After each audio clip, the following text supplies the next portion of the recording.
Welcome to Drishyam news. Darpalli మండల కేంద్రంలో tailors day union సభ్యులు ప్రపంచ టేలర్స్ డే సందర్భంగా కేక్ కట్ చేసి ఒకరికి ఒకరు శుభాకాంక్షలు తెలియజేసుకున్నారు. సందర్భంగా యూనియన్ అధ్యక్షులు వెంగళ లింబాద్రి మాట్లాడుతూ, మేము మండల కేంద్రంలో టేలర్స్ యూనియన్ ఏర్పాటు చేసుకుని 2 సంవత్సరాలు పూర్తి చేసుకున్నందున ఎంతో ఆనందంగా ఉంది అన్నారు. అందరం ఇలాగే కలిసికట్టుగా ఉండి బిజినెస్ ని డెవలప్మెంట్ చేసుకుని రెడీమేడ్ కి వ్యతిరేకంగా పోరాడి మన యొక్క వృత్తిని ప్రపంచానికి చాటి చెప్పాలని, అలాగే ప్రభుత్వం కూడా మనల్ని ఆదుకొని మాకంటూ మండల కేంద్రంలో ఒక భవనాన్ని నిర్మించి ఇవ్వాలని ప్రభుత్వానికి విన్నవించారు.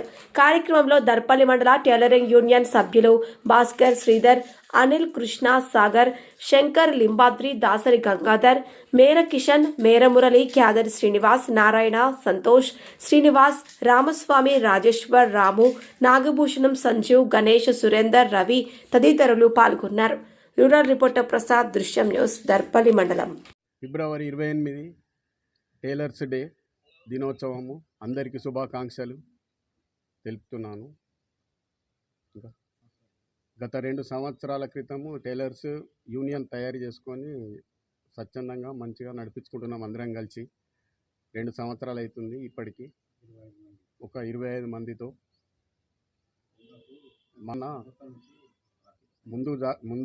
ముందుకు వెళ్ళడానికి ఆర్థిక సహాయం చేస్తారని గవర్నమెంట్ను ఇంతకు ముందే మేము విన్నవించుకున్నాము. అని మాకు ఏ సహకారం అందియలేదు గవర్నమెంట్.